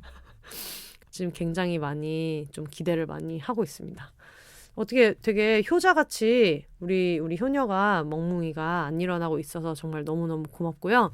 마지막으로 사연 하나 더 읽고 오늘 마무리해보도록 할게요. 안녕하세요. 서천동 매콤주먹입니다. 재한님 16주년 축하 방송을 듣고 메일 드려요. 부하걸은 학창시절부터 히트곡들은 익히 들어왔고 문명특급 통해서 친근해졌는데 비욘세 통해서 재한님을 좀 다른 각도로 알게 되었고 새로운 결로 좋아하게 된 것 같은 청취자입니다. 이번 16주년 방송은 좀 특별했어요. 매번 그러듯 팬분들의 사연에 울컥울컥하면서 듣고 있었어요. 평생 덕질이란 걸 해본 적 없는 저인데 덕질 특집에서도 운동선수 특집에서도 혼세님과 함께 눈물 흘림. 마지막에 혼세님이 재한님께 예전 시절과 비교하는 이야기도 있지 않냐 물어보셨을 때 재한님이 그때의 나 잘했다, 대단했다, 그때 그만큼 열심히 해서 지금의 나도 잘 살고 있다는 식으로 답변해 주셨잖아요. 그 말씀을 듣는데 뒤통수를 맞은 것 같더라고요. 저는 20대 시절 꽤 열심히 살았거든요. 좋아하는 일을 찾았고 잘 해내려고 일터에서 만난 사람들과 잘 지내려고 정말 열심히 살았고 실제로 나름대로 잘 해냈어요. 창의적이고 열정 가득하고 매력적인 사람이었던 것 같아요. 사실 그때도 미룸이었던지라 위엔말을 하자마자 많이 찔리지만 요즘에 비하면 진짜 괜찮았어요. 요즘은 좋아하던 일은 미루다 못해 관두기 직전이고 일주일에 메일 한 건 답장하기도 힘들어요. 멋진 사람들을 보면 나도 예전에 저랬는데 하며 한없이 쪼그라들고 지금의 한심한 모습만 자책하게 돼요. 그런데 재한님 말씀 듣고 아 그렇구나 했어요. 물론 재한님은 지금도 너무나 멋지게 살고 계시니 다른 뉘앙스이긴 하지만 저에게는 이렇게 다가왔어요. 지금의 내가 어떻든 그때의 내가 잘했던 것은 틀림없는 사실이구나. 그리고 그때 쌓아둔 커리어로 지금 이렇게 무기력한 나에게도 가끔 작은 수입이 들어오기도 하고 일도 들어오니 재하님이 말씀하신 것과 결은 좀 다를 것 같지만 그때 내가 열심히 살았던 덕분에 지금의 내가 이렇게 살 수 있구나. 그것은 내 덕이구나. 그건 빈말이 아니고 진짜로 사실이지 참. 재한님 얘기를 듣고 오늘은 모처럼만의 힘이 나서 미루던 일거리도 처리하고 작업실도 일할 만한 최소한의 공간으로 만들었어요. 사실 방송 듣고 힘이 좀 나자마자 사연 쓰고 싶었는데 사연만 쓰고 또 무기력한 하루가 될까봐 오늘을 잘 보내보고 써야지 다짐하고 하루 끝이 되어서야 매일 써요. 덕분에 근 몇 달간 가장 나은 하루를 보냈습니다. 재한님과 혼세님이 방송에서 이런 이야기 해주셔서 너무 고맙습니다. 제가 제 맘대로 제 입장에 비추어 이해했을 수도 있고 재한님은 가볍게 이야기하셨지만 저한테는 큰 울림이 되었답니다. 비욘세 통해서 듣게 되고 알게 되는 두 분 살아가시는 모습에서 힘을 많이 얻어요. 이번 16주년 방송도 그 안에서 저한테 남은 이야기도 앞으로 종종 떠올리며 힘을 얻을 것 같습니다. 그래서 감사하다는 말씀 전하고 싶었어요. 혼세님, 재한님 늘 건강하세요. 나의 아이폰에서 서천동 매콤 주먹 보냄이라고 보내주셨습니다.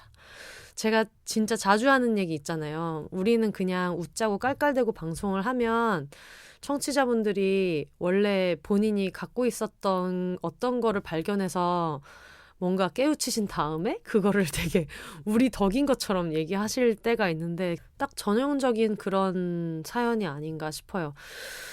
맞아요. 예전에 했던 게 지금 나한테 어떻게든 무기력에 빠져 있어도 결국은 무기력에 빠진데 병원비도 내주고 어떤 막 엄청난 부를 가져다 주진 못해도 최소한의 어떤 걸 갖다 줄 때가 되게 많은 것 같아요.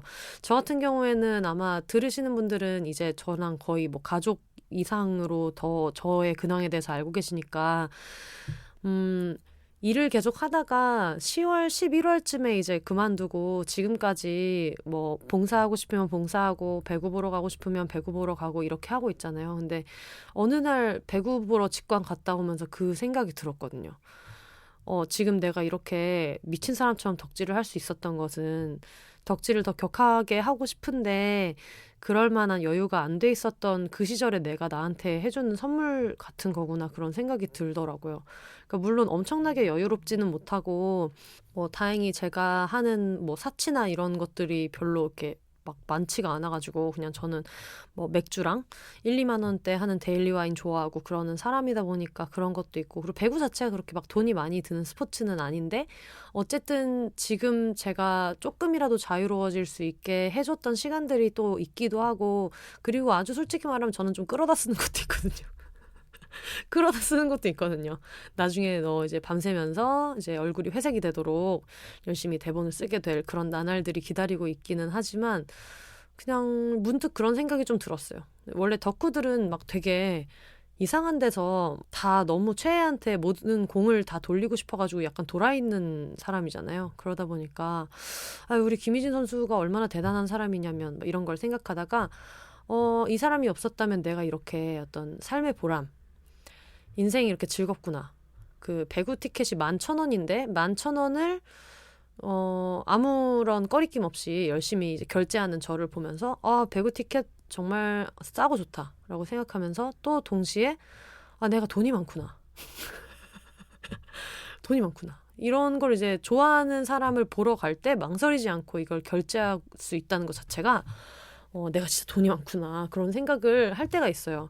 왜냐면 그 전에는 11,000원짜리 뭐가 있을까요? 11,000원짜리 어떤 게 있을까요? 무슨 물건 하나를 아무 생각 없이 별 고민 안 하고 살 때도 이 물건이 그렇게 막 고맙고 소중한 것도 모르기 때문에 11,000원이 그렇게 큰일이 아니었다가 지금은 이 11,000원이 있으면 정말 내 하루가 달라지잖아요. 하루가 뭐야? 막 일주일, 한 달, 1년이 막 달라지고 그렇잖아요. 덕질이라는 게.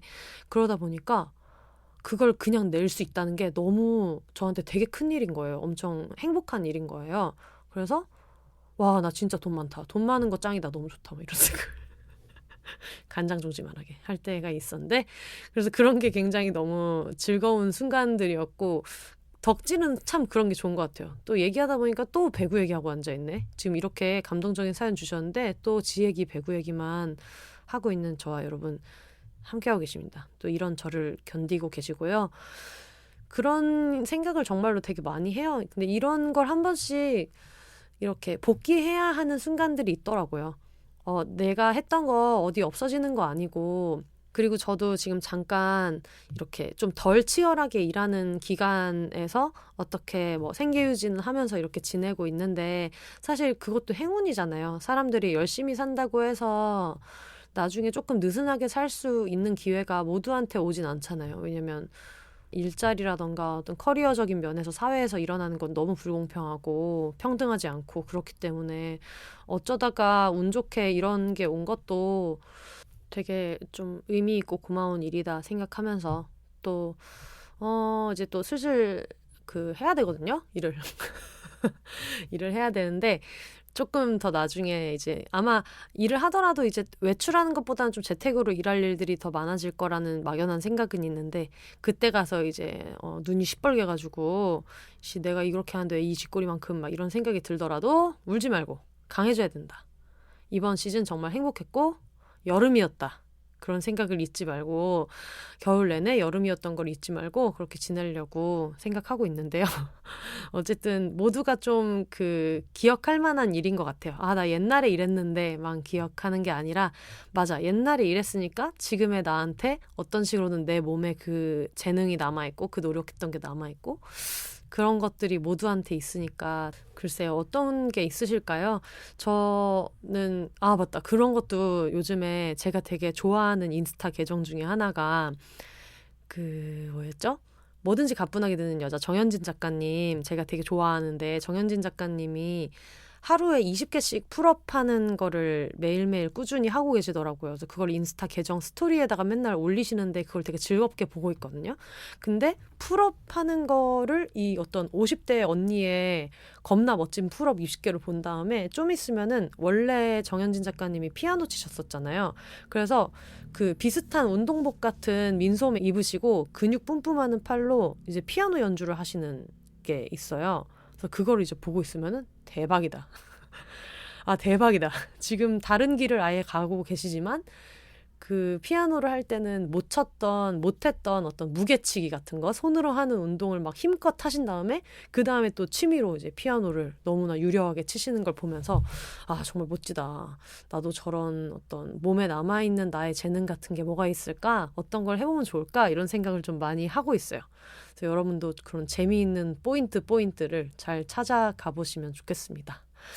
네, 오늘 청취자분들께서 보내주신 심각하진 않지만 결코 가볍지 않은 좀 되게 무게감 있고 진득한 좋은 얘기들 많이 들어가지고 오늘 좀 색다른 기분으로 사연들을 읽었어요. 그리고 제가 경험하지 않은 것들도 있었고, 그리고 제가 경험을 하고 있거나 어떤 그 과정에 있는 이야기들, 뭐 지금 개를 키우시는 이야기도 그렇고, 그리고 재아 언니 16주년에 대한 얘기는 저도 되게 공감되는 게 많았고, 그러니까 어떤 식으로든 좀 연결돼 있는 얘기들을 많이 들어서 너무너무 좋았고요. 그리고 제일 좋았던 건 이 녹음을 하는 내내 우리 임보 멍멍이가 이모를 힘들게 하지 않고 지금 너무 이렇게 천사같이 바깥에서 혼자 잘 놀다가 힝 하면서 지금 잘 자고 있는 게 제일 고맙고요. 그래서 굉장히 종교간증 같습니다만 오늘도 이렇게 뭔가 즐거운 일이 있어서 너무너무 행복하고, 제가 프리랜서 삼시세끼 방 하고 있잖아요. 짐송님이랑 나이즘 박이나 편집장님이랑, 그리고 큰일은 여자가 해야지 두 분이랑 이렇게 해가지고 5이서 하고 있는데, 잠깐만, 이게 어떻게 5이지? 둘, 셋, 짐송님이랑 큰일녀 두 분이랑 나랑, 잠깐만, 짐송님이랑 큰일녀 두 분이랑 나랑 나이즘 편집장님, 맞네. 그래서 5명이 하고 있는데, 정말 어메이징하게도 여러분 정말 깜짝 놀라실 거예요. 제가 지금까지 한 번도 결석 안 하고 아침 다 먹었습니다. 진짜 대박이죠. 저 진짜 너무 자랑스러워가지고 이 얘기를 엄마 아빠한테 맨날 하고 있는데, 아침을 정말 잘 챙겨 먹고 있고, 물론 그 아침 중에서는 여러 사람 놀래킬 때도 있어요. 아니 이런 술안주를 아침에 먹냐. 그리고 저는 전날 먹은 술안주를 다음날 아침에 이어서 먹거든요. 보통 질려서 안 먹는다고 하는 경우도 있는데, 뭐 피자 먹다가 피자 남으면 다음날 피자 먹고, 그러니까 제가 원래 피자를 별로 안 좋아하는데 한번 수라님이 먹고 싶다 그래가지고 또 남들이 같이 먹을 땐 또 즐겁게 먹거든요. 그래서 그때 먹고 남은 게 있어가지고 피자 올라오고 막 이래서 그 방에서 저의 역할은 전날 약간 안주를 오픈하는 사람으로 되어 있는데 어쨌든 간에 이걸 쭉 하고 있다는 게 지금 너무 자랑스럽고 그리고 지금 집에 이제 멍멍이가 와 있잖아요. 근데 어차피 멍멍이를 챙겨줘야 되니까 아침에 굉장히 좀 일찍 일어날 수밖에 없는데 신기한 거 알려드릴까요? 제가 요즘에 7시에 눈 떠서 12시에 잡니다. 대박이죠, 여러분. 정말 대박이에요. 늦어봤자 1시 막 이렇고 그 아침을 먹는 게 비행기 시차 같은 걸 맞출 때 그렇게 한대요. 먹는 시간에 따라서 몸이 시간을 인지한다는 얘기가 있더라고요. 실제로 그래서 아침, 점심, 저녁을 뭔가 정해진 시간에 이렇게 딱딱 맞춰서 먹으니까 진짜 아침에 정해진 시간에 일어나게 되고 밤에는 그냥 딱 이때쯤 되면 너무 졸려서 12시쯤 되면 그냥 자게 되는 거예요. 그런 것들이 굉장히 좀 신기한 일이었고 굉장히 저 자신을 자랑스럽게 생각하고 있습니다. 그러다 보니까 우리 멍멍이가 있어도 이미 멍멍이가 밥 먹어야 될 때 저는 이미 일어나 있다는 거예요. 그리고 심지어 집에 멍멍이가 있으니까 어떤 일이 벌어지느냐? 청소기를 맨날 돌립니다. 대단하죠? 내가 진짜 이런 사람인지 몰랐는데 멍멍이가 너무 작고 귀엽고 소중한데 얘는 맞는 공기가 저처럼 높지 않고 되게 낮잖아요. 그러다 보니까 바닥에 먼지가 있으면 얘가 이걸 다 집어먹는 게 아닌가 이런 생각이 들면서 이제 신나게 매일매일 청소기를 미느라고 유선 청소기를 구입했어요. 원래 되게 자취생이 쓰는 간이 청소기 같은 것만 대충대충 쓰고 이렇게 살았었는데 우리 언니가 청소기 유목민처럼 여러 가지 청소기를 쓰다가 결국 정착한 것은 밀레 청소기라고 그 독일 밀레사 청소기인데 엄청 파워 세고 대신에 소리도 크지만 굉장히 좀 빵빵하게 잘 돌아가는 게 있어가지고 그거를 엄마도 그걸 쓰고 언니도 그걸 쓰는데 저도 똑같은 모델을 사가지고 쓰고 있거든요. 그리고 또 저희 언니가 또 굉장히 직설적인 사람으로서 제가 어떤 걸 쓸까 하고 물어봤더니 너네 집은 크지도 않고 작으니까 유선 청소기를 사도 그냥 그 줄이 길면은 다 갈 수 있지 않니? 하면서 유난 떨지 말고 유선 청소기나 샀으면 좋겠다 이런 얘기를 해갖고 실제로 사서 쓰고 있는데 너무 좋고요. 강추입니다. 지금 청소기를 살까 고민 중이신 분들은 밀레 유선 청소기를 한번 검색해 보셔서 사시면 좋겠고요. 모델은 그냥 저는 그중에 고만고만한 걸로 초고가가 아닌 걸로 이미 엄마가 쓰는 게 있어가지고 색깔까지 그냥 귀찮아서 똑같은 걸로 구매를 했거든요. 근데 저는 이런 식으로 전자제품을 되게 많이 사가지고 로봇 청소기도 그때 아니다, 로봇 청소기는 추천받아서 샀구나. 근데 그거 말고 노트북도 짐송님이 노트북 얼마 전에 몇 달 전에 샀다 그래가지고 모델명 뭐예요? 해서 쇼핑몰 링크 받아서 똑같은 거 사고 청소기도 이제 그렇게 샀고 진공 믹서기도 살 때 그런 식으로 이제 구입을 했기 때문에 그런 데에 에너지를 써봤자 제가 전문가가 아닌 분야에서는 그냥 좀 찝어주는 걸 사는 편이거든요. 근데 굉장히 너무너무 잘 쓰고 있어서 요즘 너무 좋고 내일 오랜만에 청소 선생님이 오시는 날인데 청소기를 보면서 굉장히 기뻐하실 것이다. 그동안 되게 뭐랄까 그지 같은 청소기로 저희 집 깨끗하게 맨날 유지해 주시느라 고생을 많이 하셨는데 좀 많이 좋아하실 것 같아가지고 벌써 마음이 너무 뿌듯하고요. 요런 그 쓰잘데기 없는 청소기 산 근황을 포함해서 여러 가지 말씀을 오늘 드렸습니다. 저희 비욘세 이제 2022년 되면서 광고도 좀 여러 가지로 좀 다양해졌어요. 그래서 광고 문의 늘 받고 있는데요. behonses@gmail.com으로 보내주시면 됩니다. 비욘세와 함께 신나는 프로모션 해보겠다 하는 분들은 꼭 연락 주시고요. 아 맞다. 여러분 그 얘기를 안 했네요. 비욘세가 그 재생수 1,000만을 넘었습니다.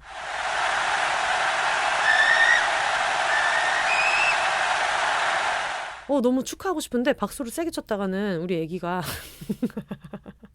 놀랄 것 같아가지고 지금 못하고 있는데 1,000만을 넘었어요. 진짜 이게 사실 막 숫자가 엄청나게 중요한 건 아니고 그리고 농담식으로 얘기하잖아요. 이게 너무 커져도 제가 좀 곤란하다 이런 얘기하면서 장난식으로 여러분들한테 영업하지 말아달라, 원하지 않는다 이런 얘기를 한 번씩 하는데 그렇게 뭔가 되게 프라이빗한 척하면서 만들었는데 1,000만이 돼가지고 근데 이 숫자는 사실 꼭 자랑하고 싶은 게 이거는 100% 청취자분들이 만든 숫자잖아요. 제 성과가 아니고.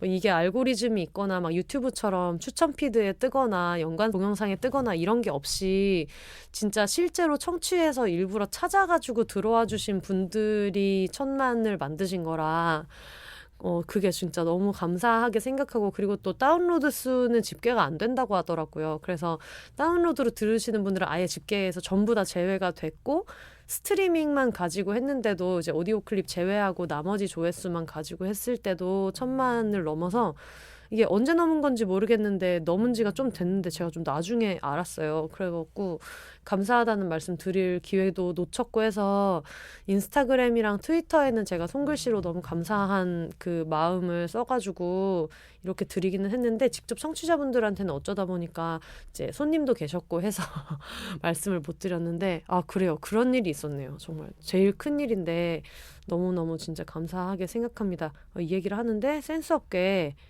제가 그 무음으로 안 해놔가지고 조금 시끄러운데 여러분 죄송합니다. 아마 이 1000만의 숫자 중에는 어떤 분들은 한동안 되게 즐겁게 들으시다가 지금은 바쁘게 살거나 아니면 뭐 여러 가지 이유로 그만 들으시는 분들도 계시겠고, 그리고 어떤 분들은 이 히스토리에 다 참여하진 못했지만 최근에 함께 해주시는 분들도 계실 테고, 뭐 사연을 보내주신 분들도 계시고, 아니면은 그냥 조용히 청취만 쭉 이어서 해주시는 분들도 계시고 이럴 텐데, 되게 까마득한 숫자예요. 얘기를 들어도. 사실 1000명이나 1000만 명이나 저는 늘 나는 50명이라고 생각해. 50명이 넘는다고 생각하면 방송을 못 만들 것 같아. 이런 얘기를 지금도 입버릇처럼 하고 있거든요. 근데 제가 얼마 전에 비욘세 만드는 거에 대해서 혜영 언니랑 여러 가지 이제 이야기를 하다가 말하다가 좀 내가 이런 생각 갖고 있구나 하고 알게 되는 것들이 있잖아요. 근데 얘기하다가 알게 됐던 게, 옛날에는 비욘세 만들 때 편집도 막 앞뒤 순서를 바꿀 때도 있었고, 뭐 토크 아이템이 이 얘기를 했는데 이 얘기는 뒤로 가야 될 것 같아요. 막 그렇게 하다가 정말 힘들었을 때도 좀 있었고, 뭐랄까, 저도 감정의 기복이 있는 사람이니까 진짜 자신이 없을 때는 이거 어떻게 하지? 이렇게 해서 내도 될까? 고민도 많이 하고, 뭐 불방낸 녹음도 있었고 이런 것들이 있었는데, 나는 되게 내가 별거 아닌 사람 같으니까 이게 그냥 뭔가 나의 베스트를 쥐어짜서 하는 게 나을 텐데, 그래도 어떻게 더 해볼까? 막 이런 생각이 들 때가 많았는데, 지금은 계속하는 것보다 중요한 게 없다고 늘 느껴가지고 무조건 낸다. 뭔가 너무 많이 생각이 많고 너무 베스트를 내고 싶다는 생각이 든다고 해도 그거에 너무 사로잡히지 않으려고 노력하는 거, 확실하게 할 수 있는 거는 그것밖에 없을 수도 있다는 생각이 들어서 그것만이라도 잘 지키자는 생각으로 하고 있어요. 내가 할 수 있는 거랑 해야 되는 거랑 할 수 있다고 착각하고 있지만 실제로는 못하는 거, 이런 것들을 빨리빨리 좀 구분하려고 노력하고 있는데, 지금 사실 재아 언니 얘기도 저도 사실은 그냥 언니도 그렇고 저도 그렇고 그랬거든요. 이게 우리가 너무 우리의 어떤 친분이 있는 사람들끼리의 기분 좋은 이야기고 이러니까 너무 우리끼리 얘기를 하나라는 생각을 했었는데, 사실 비욘세는 원래 그런 방송이기도 했었고, 심지어 이런 얘기를 듣고서도 이런 좋은 거를 발견해 주시는 분들이 있고 이렇기 때문에 늘 사연을 들으면서 깨닫게 되는 것 같아요. 내가 너무 나를 과도하게 멋진 사람이라고 착각하기 시작하면 이게 진짜 좆되는구나. 망할 수 있겠다. 산으로 갈 수 있겠다. 이런 생각이 들어가지고 그냥 50, 50, 50 이렇게 모여가지고 어떻게 1000만이 됐다 정도의 무게감으로만 너무 감사하게 잘 받고, 처음에 50명 정도 들으면 재밌겠다 할 때랑 비슷한 마음으로 그냥 편하게, 너무 마음 힘들지 않게, 듣는 사람도 힘들고 막 만드는 사람도 힘들지 않은 방송이 될 수 있게, 하지만 그러면서도 너무 많은 사람들 상처 안 주려고 조금이나마 노력하는 흔적들을 계속 가지고 만들도록 하겠습니다. 얘기를 하다 보니까 뭔가 괜히 막 이렇게 감정이 젖어드는 게 있어가지고 이제 슬슬 마무리를 해야 될 것 같아요. 여러분 들으신 후기랑 사연들은 항상 같은 이메일이죠. BHONSES@gmail.com으로 해주시고요. 사실 저는 오늘 혼자 녹음하는 게 굉장히 도전이었던 게, 다음에는 밖에 나가서 녹음실에서 녹음할 수 있을까? 뭔가 그래서 이제 열심히 일주일 동안 분리불안 훈련을 신나게 해서 안 된다면 시터로 친구를 집에 들여서라도 다음 주에는 또 다른 재미있는 게스트, 친근하지만 재미있는 저희 주변에 있는 게스트 모셔가지고 이야기 나눠보도록 하겠습니다. 지금 후보로 생각하는 분들이 3명 정도 있는데 언제나 그렇듯이 또 얘기해봤자 부담만 된다. 누가? 내가 부담만 되기 때문에 정신을 똑바로 차리고 하도록 하겠고요. 브리저튼 시즌2가 나와가지고 그 얘기를 진짜 많이 들어요. 브리저튼 다시 시즌2 리뷰를 해주셨으면 좋겠다 얘기를 많이 들어서 지금 요즘에 보고 있는데 정말 깔거리가 너무너무 많고 너무 재밌습니다. 그래가지고 요게 얼마나 흥행이 될지 모르겠지만 일단 열심히 복습을 해서 브리저튼2 리뷰도 한번 생각해보겠다라는 얘기를 이제 드리고요. 그리고 최근에 했던 영화 리뷰는 큰일은 여자가 해야지에 놀러 갔다가 했던 Don't Look Up에 대한 리뷰 방송을 했어요. 그래서 최근에 리뷰가 좀 없었는데 비욘세 리뷰 방송 궁금하다, 듣고 싶다 하시는 분들은 잠깐 큰일은 여자가 해야지로 가셔서 들으셔도 좋을 것 같고, 그리고 밀림의 왕 지난 회차에 아픈 몸에 대해서 이야기해 주신 분이 있어서 그 제님이라는 닉네임으로 나오셨던 분은 밀림의 왕에서 이제 그 투병 중이신 이야기, 그리고 아픈 몸으로서 살아가는 이야기, 그리고 한국 사회가 젊은 여성의 아픈 몸에 대해서 어떻게 이야기하고 대하는가 이런 얘기들을 좀 나눠주셨는데 굉장히 의미 있게 들어가지고 같이 들어주시면 좋겠고, 밀림의 왕에 또 젊은 ADHD의 슬픔을 쓰신 정지음 작가님도 한번 나오셨었잖아요. 그래서 오늘 사연 들으시고 조금 다른 분들의 이야기도 듣고 싶다 하시는 분들은 정지음님 에피소드도 한번 들어보시면 좋겠습니다. 그러면 저희는 다음 주에 다시 만나 뵙도록 하고요. 오늘도 끝까지 들어주셔서 너무 감사합니다. 날씨 되게 좋잖아요. 물론 어디 나가기가 좀 꺼려지는 시기이기는 하지만 너무 사람 많지 않은 데서 마스크 꽁꽁 쓰시고 바깥에 바람도 좀 쐬시고 하다못해 창문이라도 여는 그런 시간들 많으셨으면 좋겠어요. 제가 이제 아까 그 강아지 때문에 청소기 많이 밀고 있다고 했는데 덕분에 창문도 많이 열게 되고 환기도 많이 하게 되고 이래가지고 그게 새삼 정말 좋더라고요. 요즘 드라이브도 창문을 열고 할 수 있는 때여가지고 너무너무 바쁘시고 하면은 어떤 출근길 버스에서 잠깐 창문이라도 열어보신다던가 운전하다가 그냥 그 에어컨이나 이런 거 히터 끄시고 창문 열어본다거나 하는 것도 좋을 것 같아서 어떤 식으로든 조금 더 나은 기분을 유지할 수 있게 지내시면 좋겠습니다. 그럼 다음 주에 뵐게요. 올더 싱글 레이디, 싱글 피플이 말하는 비혼의 세상 비혼세. 그럼 저는 다음 주에 다시 찾아오도록 하겠습니다. 여러분 혼자 사세요.